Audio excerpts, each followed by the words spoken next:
Hi everybody, welcome back to the magical world of Hogwarts Legacy. Now this video is for people who still aren't convinced about whether they should get this game. If you're a Harry Potter fan, you should have already bought it and you should be playing it now because it is absolutely amazing. But maybe there's some people out there who are watching it thinking, nah, this game isn't for me.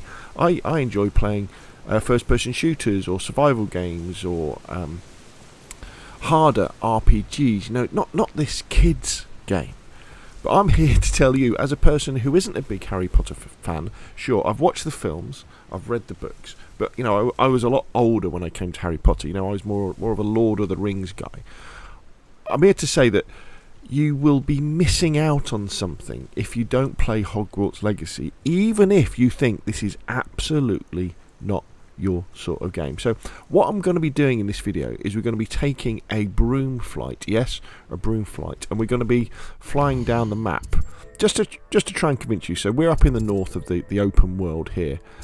Basically the game is based around Hogwarts Castle, so that's the school where you learn, but don't worry, you don't have to do, you do go to classes, but they're really fun to do. And so we're going to fly south through this valley. We're probably going to do, I don't know, we'll do a couple of laps around Hogwarts. We'll head south down this valley. And we'll probably end up over the sea, probably over somewhere like that, because it's pretty dramatic down there.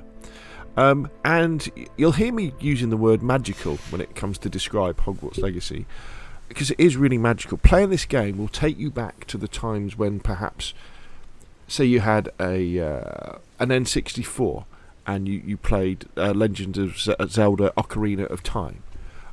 Or, those games where they simply made you go, wow. So, what I'm going to do is I'm just going to change the settings and turn the volume up a little bit. Now, it might make it harder for you to hear what I'm going to say, but it probably make you feel, you'll be able to hear the ambient sounds a bit better, because that's all part of the magic as well. So, I'm about 40 hours into the game. When you get it, you don't play it to, well, obviously you can play the game however you want, but I think you don't play it to complete it. You play it for the experience. If anything, I'm slowing down now and I'm doing all the side missions, because I want to see everything this game has to offer, which is story missions, combat. You can just wander off into the countryside like this and fight evil wizards, or you can fight animals, or you can just go around collecting the ingredients for your potions, or perhaps you could just go stealth mode, and when you get into combat, all you do is you sort of avoid direct combat, and that's really fun as well. So you can kind of become a character who really just hammers totally aggressively, or you can be someone who is stealthy and uses tactics. There is so much choice and so much fun. It is all done with so much, I use the word love, but this is hard work that has gone into this game. This is several years of really hard work from top-notch developers who have created a game of a generation, I think. What we'll find with this game, it really is that good. This is this is groundbreaking in what it's achieved. It's relatively bug-free. It plays very nicely. This is on my PC. It's on PS5 and Xbox Series SX at the moment, where I understand it's running very smoothly. And here we go, we're coming up to, in fact, I tell you what we might do. Let's head over this way first before we go to Hogwarts.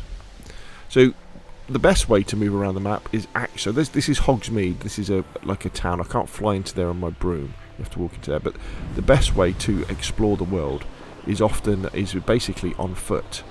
Because then you'll find all the little secrets and things, and you can fast travel around the world if you want. You don't have to fly like this, and you also get mounts with which you can fly on as well. Now I just wanted to come this way. Sometimes it seems all roads lead to Hogwarts. Because look what's down here. Here we go. Here's the train track. So if you're familiar with the films, you'll know this is where Harry Potter arrives, and then they take the boat across here to inside the castle. But I don't want to give away too much. And yes, at some point you do get to see the train, which is pretty amazing. I mean, just look at this. Basically, wherever you can see here, you can go, you can walk. You can't go to the tops of the mountains, but this entire castle is fully explorable and has like all the students and professors wandering around, all the magic, and it is magical. Honestly, this game really is magic. This is the Quidditch pitch over here. Now there is no Quidditch at the moment, which is kind of the hockey of the Harry Potter world. It may well be coming, I don't know, but I can't believe they would have put this in without plans to add it in at some point.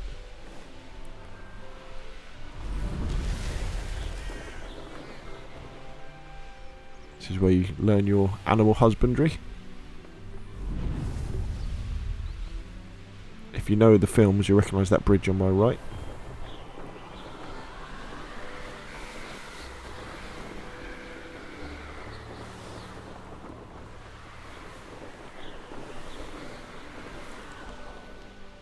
So I could just hop off here and start exploring the castle. But half the fun of this game is just exploration, and it's not exploration in terms of, you know, you need to have known the films or known the books to enjoy it. Let's do some high speed, low level flying. It's like being on a speeder bike.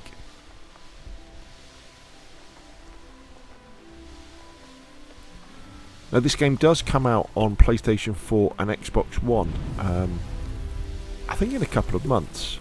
It'd be interesting to see how they deal with it, but I do have confidence in these developers who've made this game. They've done such a good job with this, and we should have kind of suspected that, with the confidence in the fact that they let lots of content creators have the game very, very early. I know what that means. Merlin trial.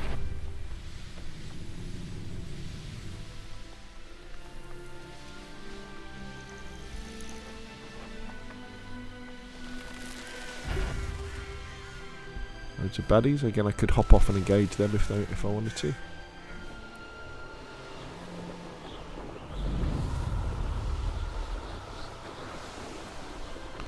If you do know the films, especially, there's lots of things in this game that will just give you goosebumps. Look how beautiful this looks. A castle. Must have been quite stately in its time.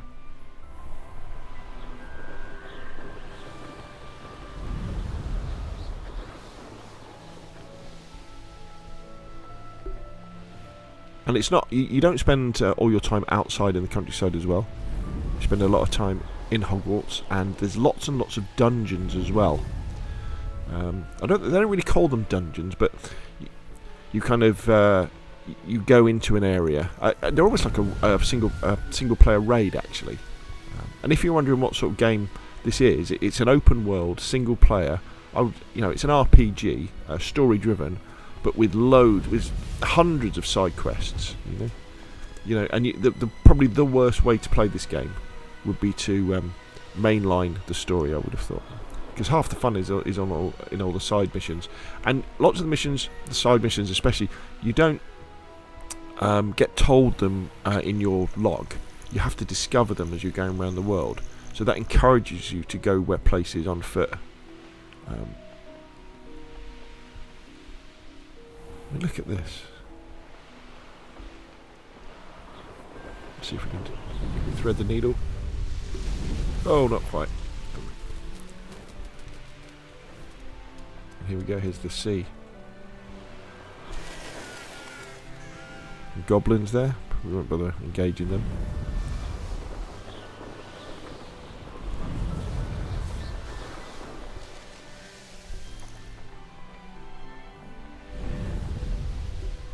This is, of course, winter.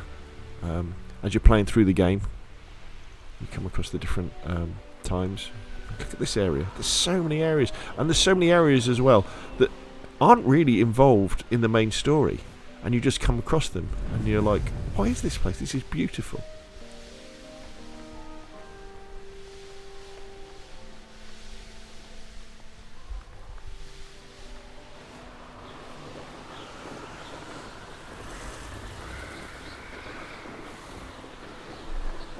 So there we go.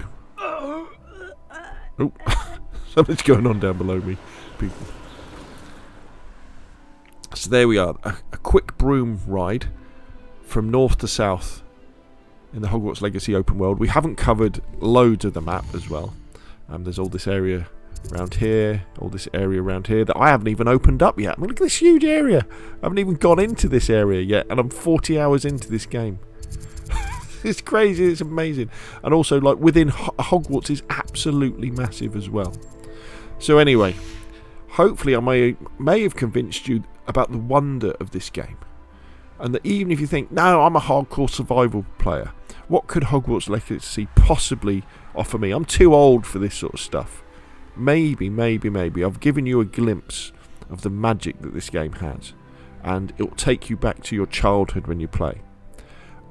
And remember, in the Harry Potter world, although I say childhood and I say magic, there's plenty of darkness here. You know, people get hurt, people die. There's serious matters afoot in the world. It's not all, you know, popping balloons and eating magic frogs and casting funny spells. You know, there's serious things that are happening with serious consequences, just like in the books and in the later films and the later books. But there we go. That's enough from me. What do you think? Maybe you've played it already. You go, Rob, you don't need to convince us. And if you've enjoyed the video, hit like. If you want to see more of the same, press subscribe. And I will, of course, see you again soon.